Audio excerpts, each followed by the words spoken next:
बिस्मिल्लाहिर्रहमानिर्रहीम। अस्सलाम वालेकुम students, I am Zainab Fatima, your science teacher. तो हम कर रहे थे unit number 11 forces and there effects की टेक्स्ट बुक एक्सरसाइज। हम क्वेश्चन नंबर 1 कर चुके हैं। आज हम करेंगे question number 2 and question number 3। तो आइए शुरू करते हैं। So question number 2 is true और फॉल्स। मैं आपको एक स्टेटमेंट पढ़ के बताऊंगी और आपने डिसाइड करना है कि वो स्टेटमेंट सही है या गलत। तो चलते हैं पहली स्टेटमेंट की तरफ। Number 1 statement is contact forces only act when two things are actually touching. Contact forces ऐसी फोर्सेस हैं जो कि सिर्फ तभी काम करेंगी जब दो चीजें आपस में कॉन्टैक्ट में होंगी, मतलब टच कर रही होंगी। आपने बहुत अच्छे से चैप्टर नंबर 7 पढ़ा था और आपको ये भी पता है कि दो तरह की फोर्सेस होती हैं। एक वो फोर्स है जो कि कांटेक्ट में आने के बाद एक्ट करती है और एक वो फोर्स है जो बहुत डिस्टेंस पे एक्ट करती है। इसकी एग्जांपल मैं आपको देती हूँ। कांटेक्ट फोर्स का मतलब है कि हमने किसी चीज को धक्का देना है। फॉर एग्जांपल अ डोर, आपने उसको पुश करना है और डोर जो है वो ओपन हो जाएगा। इसका मतलब जब आप उस चीज से कांटेक्ट में आ गए तब आपने उसके ऊपर फोर्स अप्लाई की और उसके ऊपर फोर्स अप्लाई हो गई। एक वो फोर्स है जिसके लिए कांटेक्ट की जरूरत नहीं पड़ती। For example the gravitational force of earth. हमारा जो अर्थ है वो हमें अपनी तरफ खींच रहा है। अगर हम उसके साथ कांटेक्ट में ना भी हो तब भी ये ग्रेविटेशनल फोर्स जो है ये खत्म नहीं होती। अब यहाँ लिखा है कि कांटेक्ट फोर्स ऐसी फोर्सेस हैं जो तब एक्ट करेंगी जब दो चीजें इन टच हो, इन कांटेक्ट हो। तो ये स्टेटमेंट है बिल्कुल करेक्ट। ये कांटेक्ट फोर्सेस की बात हो रही है और कांटेक्ट का मतलब ही ये है कि दो चीजों को आपस में टच करना है। तो इसका मतलब that statement number 1 is absolutely correct. आप मेरे साथ इसका आंसर लिखेंगे ट्रू।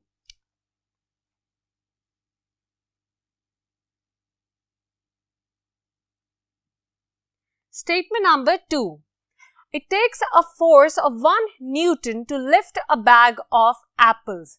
आपने जब यूनिट नंबर 7 पढ़ा तो आपको पता चला हमने कोई ना कोई फोर्स लगा के किसी चीज को लिफ्ट करना होता है। वहां एग्जांपल दी गई थी एप्पल की। तो आपने पढ़ा था कि 1 न्यूटन फोर्स अप्लाई करके हम एक मीडियम साइज एप्पल को उठा सकते हैं। यहाँ लिखा है it takes a force of 1 newton to lift a bag of apples. अब बैग ऑफ एप्पल में एक एप्पल तो होगा नहीं। इसका मतलब कि ये स्टेटमेंट गलत है। हम अगर एक एप्पल को उठाने के लिए 1 न्यूटन फोर्स लगा रहे हैं तो अ बैग ऑफ एप्पल्स में नीड 10 न्यूटन फोर्स या उससे थोड़ी ज्यादा। इसका मतलब स्टेटमेंट नंबर 2 हमारी गलत है। आप मेरे साथ इसका आंसर लिखेंगे फॉल्स।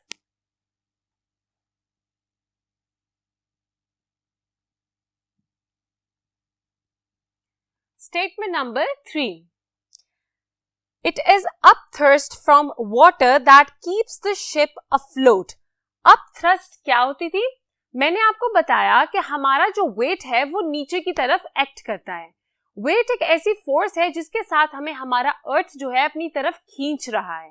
तो ये वेट जो है ऑब्वियसली नीचे की तरफ होगा क्योंकि अर्थ का सरफेस नीचे है जो हमें अपनी तरफ खींच रहा है। ऐसी फोर्स जो वेट के अगेंस्ट काम करेगी, मतलब ऑपोजिट डायरेक्शन में काम करेगी, उसको हमने कहा था अप थ्रस्ट। इसका मतलब अगर वेट डाउनवर्ड्स है तो आप अप से याद रखिएगा कि अप थ्रस्ट जो है वो ऊपर की तरफ होगी। अब यहाँ लिखा है कि ये अप थ्रस्ट की वजह से शिप जो है वो डूबती नहीं है, फ्लोट करती रहती है। तो ये स्टेटमेंट बिल्कुल ठीक है। उसकी वजह ये है कि जितना शिप का वजन है, जितना उसका वेट है, उस हिसाब से तो उसको पानी में डूब जाना चाहिए। अगर ये अप थ्रस्ट मतलब ऑपोजिट डायरेक्शन में कोई फोर्स अप्लाई ना हो रही होती तो शिप जो है वो कभी भी फ्लोट ना कर सकती। तो ये statement which is statement number 3, it is absolutely correct. तो आप मेरे साथ इसका आंसर लिखेंगे ट्रू।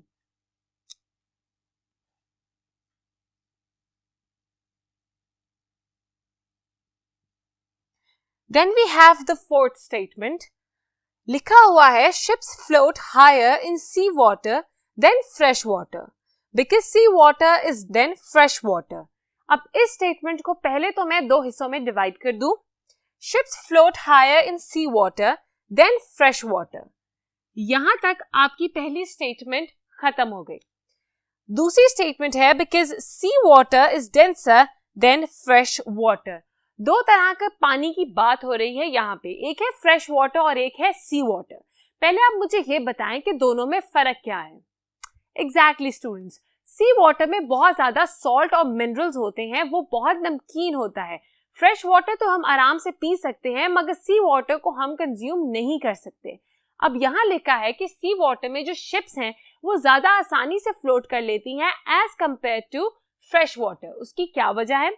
उसकी यही वजह है कि जब किसी सोल्यूशन में, जैसे क्लियर पानी में, किसी भी मिनरल की क्वांटिटी ज्यादा हो जाती है तो उसकी डेंसिटी भी ज्यादा हो जाती है। मैं आपको एग्जांपल देती हूँ बहुत कॉमन सी, और ये एक्सपेरिमेंट आप अपने घर पे भी कर सकते हैं।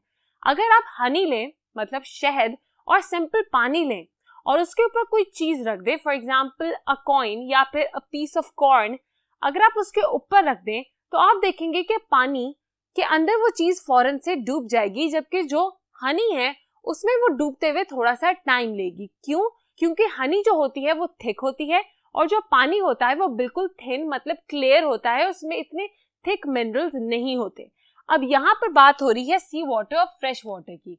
जिस तरह हनी डेंसर मीडियम है, उसी तरह सी वाटर भी डेंसर मीडियम है। इसके ऊपर फ्लोट करना ज्यादा आसान है as compare to fresh water, और यहाँ रीजन भी यही दिया गया है, because sea water is denser than fresh water. तो अब आप डिसाइड करें कि स्टेटमेंट नंबर 4 सही है या गलत। बिल्कुल स्टूडेंट्स, ये स्टेटमेंट भी हमारी बिल्कुल सही है। हम इसके सामने आंसर लिखेंगे ट्रू।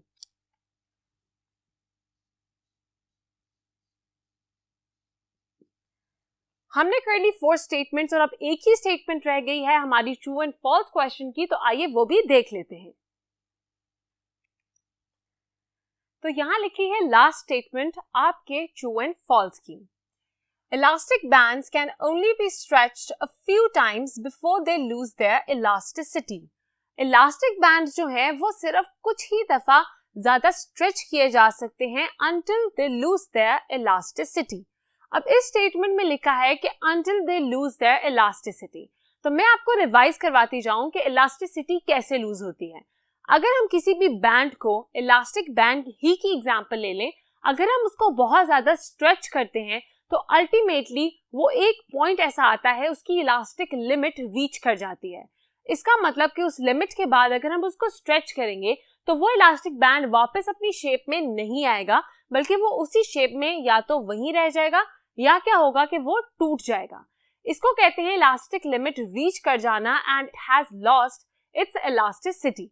मगर यहाँ जो पहली बात लिखी है that elastic bands can only be stretched a few times, ये गलत है। वो इसीलिए क्योंकि जब हम किसी भी इलास्टिक बैंड को स्ट्रेच करते हैं तो वो वापस अपनी जगह पर आ जाता है। चाहे हम इसको एक दफा करें या 100 दफा, इलास्टिक बैंड को हल्का सा स्ट्रेच करके छोड़ेंगे तो वो वापस अपनी पोजीशन पे आ जाएगा। इसका मतलब we can not only stretch once but we can stretch 100 times. यहाँ लिखा है only a few times, which is incorrect. तो हमने एज अ होल स्टेटमेंट को लेना है और हम कहेंगे कि ये स्टेटमेंट हमारी गलत है। तो आप इसका आंसर मेरे साथ लिखेंगे फॉल्स।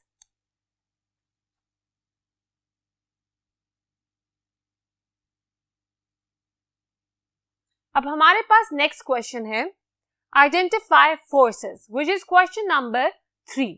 आपके सामने एक पिक्चर दी गई है और इस पिक्चर में बहुत सारी फोर्सेस अप्लाई हो रही हैं, मगर ये बहुत ज्यादा जो फोर्सेस हैं ये हैं सिर्फ 2 टाइप्स की।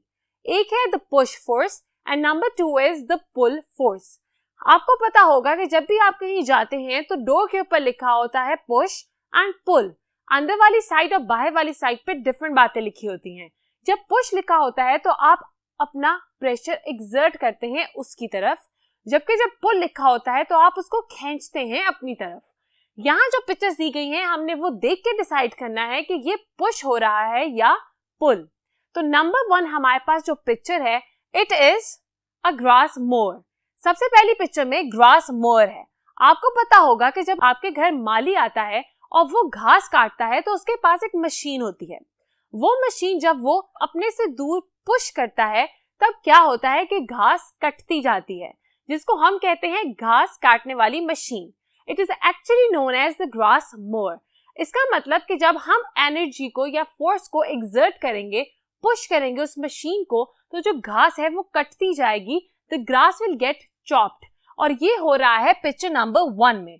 तो आपके सामने मैंने लिखा हुआ है A push forces and B pull forces.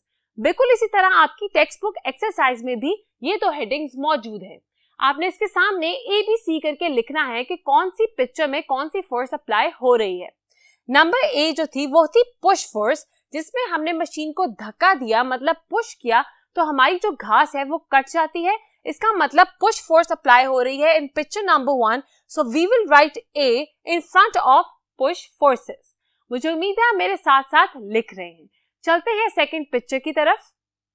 Second picture में आप देख सकते हैं कि डिग कर रहा है कोई बंदा मिट्टी को डिग करते हुए। वैसे तो हम पहले पुश करते हैं, मगर आपको पता है कि वो इस पिक्चर में उसको लिफ्ट कर रहा है।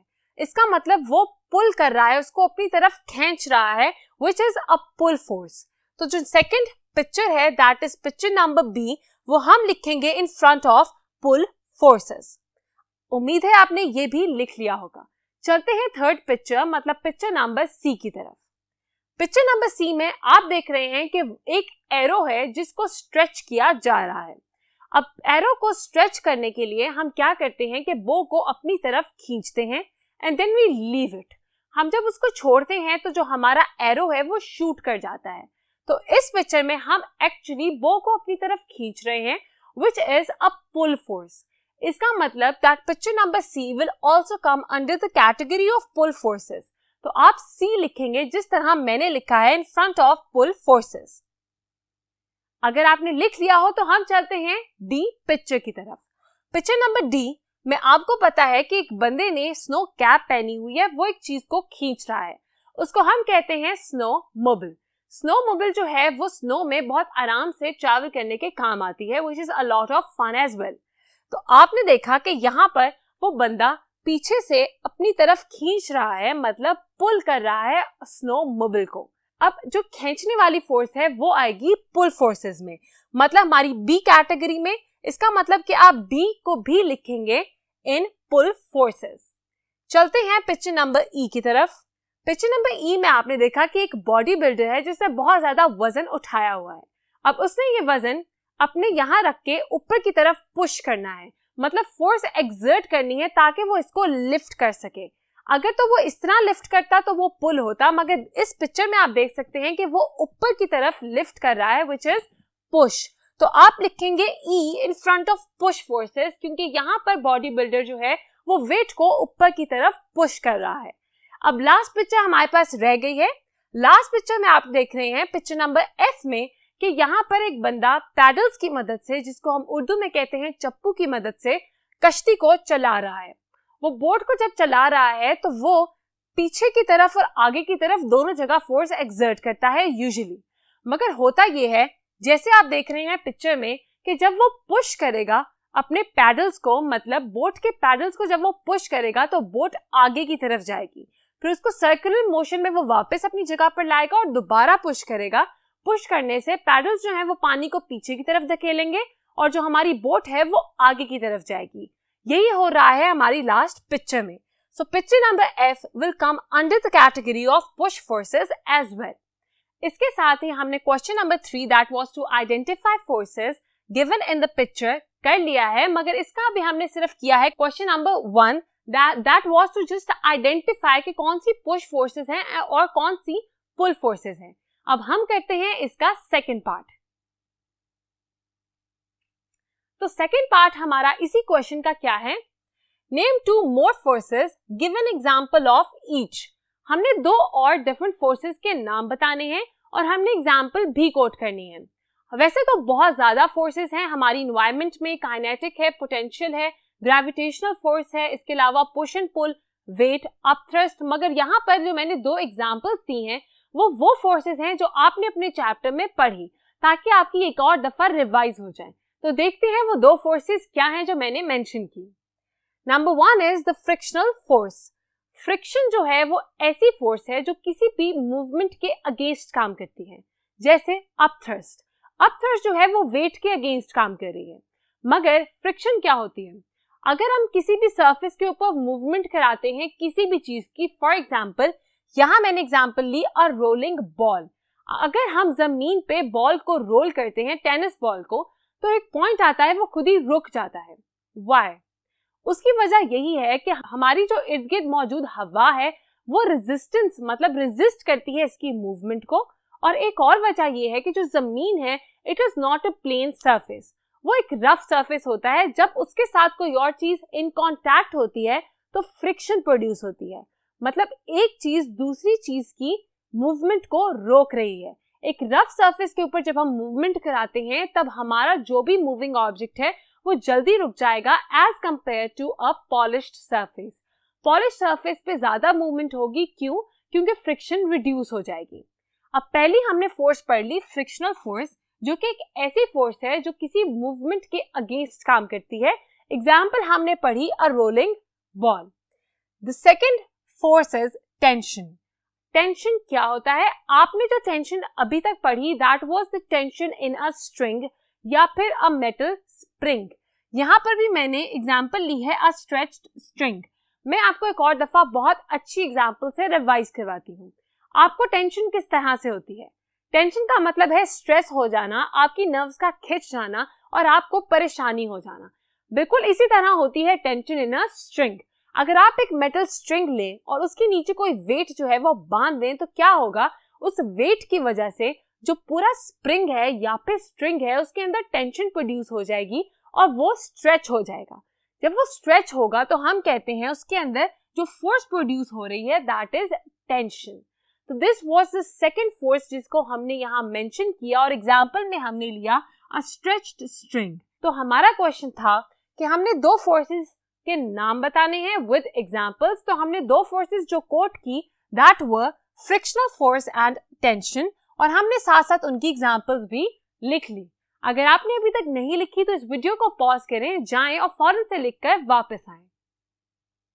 वेल डन स्टूडेंट्स, अब हम चलते हैं लास्ट क्वेश्चन की तरफ। Question number 3, some forces act at a distance, give one example. कुछ ऐसी फोर्सेस हैं जो कि डिस्टेंस पे एक्ट करती हैं। अभी जो हमने दो फोर्सेस पढ़ी, फ्रिक्शनल फोर्स और टेंशन, वो दोनों कांटेक्ट में आके एक्ट कर रही थी। यहाँ पर हमने एग्जांपल देनी है एक ऐसी फोर्स की जो कि कांटेक्ट में आए बगैर एक्ट कर रही हो। तो अभी मैंने बोर्ड नंबर 1 पे आपको डिस्कस करते हुए बताया था कि ग्रेविटी एक ऐसी फोर्स है जिसके साथ हमें अर्थ अपनी तरफ खींच रहा है। अगर हम अर्थ के साथ कांटेक्ट में, मतलब अर्थ के ऊपर, अर्थ के सरफेस के साथ कांटेक्ट में नहीं भी आते तब भी ये ग्रेविटी जो है ये खत्म नहीं होती। मैंने इसका आंसर क्या लिखा है पहले मैं आपके लिए रीड करती हूँ।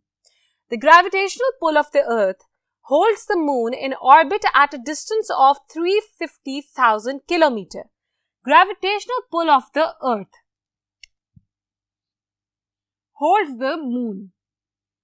मैंने तो आपको एग्जाम्पल अपने आप की दी थी और आप लोगों की दी थी कि अर्थ हमें ग्रेविटी के साथ अपने पास खींच रहा है, जिसकी वजह से हम आराम से खड़े हुए हैं और स्पेस में जिस तरह एस्ट्रोनॉट्स उड़ रहे होते हैं that is because of lack of gravity. यहाँ पर अर्थ पे अगर ग्रेविटी मौजूद ना होती तो हम भी स्पेस की तरह उड़ रहे होते, इतने आराम से ना खड़े हो सकते। यहाँ लिखा है कि अर्थ जो है वो मून के ऊपर भी ये ग्रेविटी अप्लाई करता है। मून जो है उसको ऑर्बिट में रखने के लिए, मतलब अर्थ के इर्द गिर्द एक स्पेशल फील्ड है जिसके अंदर इस मून ने रहना है। और वो कैसे इस जगह पर रहता है? बिल्कुल उसी तरह जैसे हम खड़े हैं एक ही जगह पर बिकॉज ऑफ ग्रेविटी। जो ग्रेविटी है अर्थ की वो मून को होल्ड करके रखती है इनसाइड दैट फील्ड, या फिर हम कह सकते हैं इनसाइड दैट ऑर्बिट। एक बाउंड्री है जिसके अंदर अर्थ की ग्रेविटी ने मून को होल्ड किया हुआ है। और ये जो डिस्टेंस है between the moon and the earth जिसके बीच में ग्रेविटी काम कर रही है वो डिस्टेंस है 350,000 किलोमीटर का। इतने ज्यादा डिस्टेंस के बावजूद अर्थ की ग्रेविटी ने मून को होल्ड किया हुआ है। इसीलिए हम कहते हैं that these are the forces that act at a distance, और ये कॉन्टैक्ट फोर्सेस नहीं होती।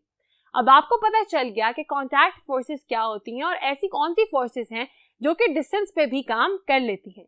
आज हमने किया question number 2 true and false का, and question number 3 that was to identify forces. अब हमने 2 क्वेश्चंस कर लिए, बाकी के क्वेश्चंस जो रह गए हैं हम करेंगे नेक्स्ट लेक्चर में। तब तक के लिए अपना बहुत ख्याल रखिएगा। खुदा हाफिज।